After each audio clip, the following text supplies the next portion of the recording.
Yeah, the news just broke today that Ant-Man 3 is in development. Ooh. I have a quote from comicbook.com right here regarding the news source. I think comicbook.com broke the story too.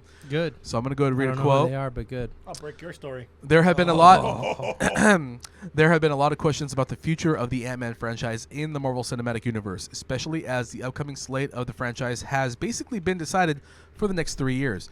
But now we know that there will be indeed more adventures for Marvel Studios' smallest and biggest superhero, with the news that Peyton Reed has signed on to direct the third movie after last year's Ant-Man and the Wasp. But there's little else we know about the project except that Paul Rudd will obviously return for another adventure in the MCU. So Alright. this is pretty much the news that broke today. So it's just, but it's big news because, as far as like the current Avengers are concerned, only 2 of them have movies coming up. The rest of them are new projects, and which is really cool. I love the fact that we have new projects so is coming this up. one? Because I remember a while back we saw pictures of like the after phase of Yeah. and Phase there 4 were or whatever? Yeah, phase phase 4. Did we see an Ant-Man there or no? No. So Ant-Man this was is not there. just they just added this then. Yeah, I think this is going to be for Phase 5 because these For movies 5? these movies are planned out. Yeah, so the next 3 years is going to be the shortest quote unquote phase we've had in Marvel. Usually the phases are about 4 to 5 years long. All right. Or about 4 years long. But this one's only going to be 2 to 3. So they're going to do this quick so that we can get new heroes involved and then move on to the next phase, which I think Ant-Man 3 will be a part of. It'll either be at the end of this phase or after. It'll be the first movie in Phase 5. Which, okay. for anybody that knows, the first Ant-Man was the end of Phase 2. So, Ant-Man does play a big role in how these phases are Connected. strategized. But I think that they had this movie planned out. I think they just finished contracts and everything like that. Okay. I think that's what that it makes was. sense. Thinking about Paul Rudd, you see his Halloween pictures? No, I didn't. What were they? So it was Paul Rudd and his daughter. His daughter holding hands. Paul Rudd's daughter dressed up as the Wasp. Oh shit. Nice. So naturally, Paul Rudd dressed up as Ant-Man. Ant-Man. no What? Weird Al Yankovic. What the fuck?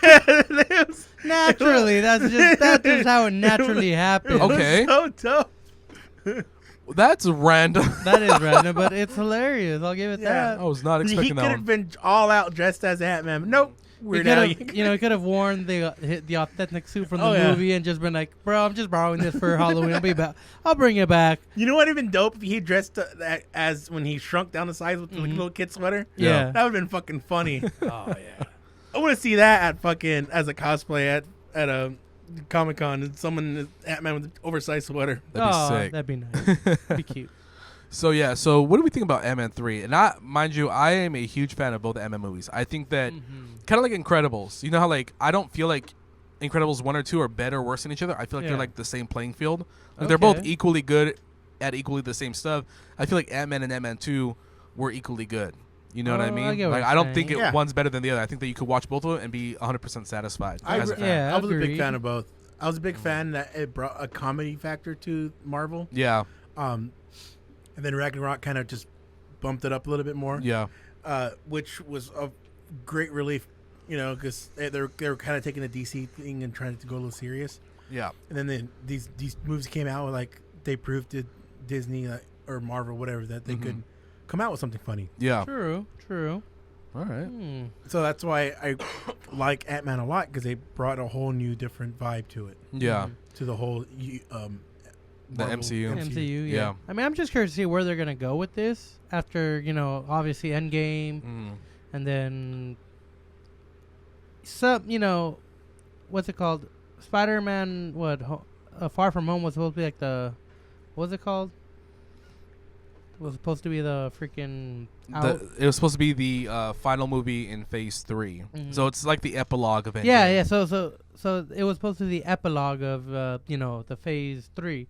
I'm just curious to see what's gonna happen with Ant-Man in general, or not Ant-Man itself, but just the whole universe and how he, what role he'll play in going forward. Yeah. Okay. But there was an interesting theory that comicbook.com is running with. I'm going to put it on the big screen right here so you guys can see. If this happens, I will be stoked beyond belief because it's like a random thing, but it's super badass. So here we go. Does it make sense though? There you go. What does that say? Ant-Man 3 theory could lead to the MCU debut of the Fantastic Four. Oh! That. Oh, That's. So, that's why they killed off fucking Captain America, because he's gonna be Johnny Storm. No. Yeah. Maybe you're right. That could be a thing, dude. That would be awesome. Everyone's gonna look at him like, yeah. And you know, if Marvel does something like that, I think that they'll play a little trick, like be like, "You look so familiar." that'd be fucking hilarious. What if they Rocky 3 it? So let's just say that Hank Pym is there, right? Yeah. And they're all like making like like their heist plan or whatever. Yeah. And then something happens, and Hank Pym has a heart attack and dies, right? Because the motherfucker's old as shit, Yeah. It could happen. He dies, and it's the third movie. He's probably gonna die. Mm-hmm. So he dies, and like, oh man, we need somebody to help us strategize. And they go, Captain America. Captain- And then here comes Captain America in his wheelchair. I'll help you guys. I'll help you. What you need? Like fucking Professor Xavier. Oh shit! Just call me Cap. Just call me Cap. So you want to see Cap? I would like to see Cap because I just feel the way they kind of killed him off after. Well, he's not dead. Well, killed him off in the sense. How are you not hearing yourself yelling in the mic? I'm low in my mic. Turn your ass up. You're fucking yelling. Well, at me. you know what? Let me yell. Point being, or you can.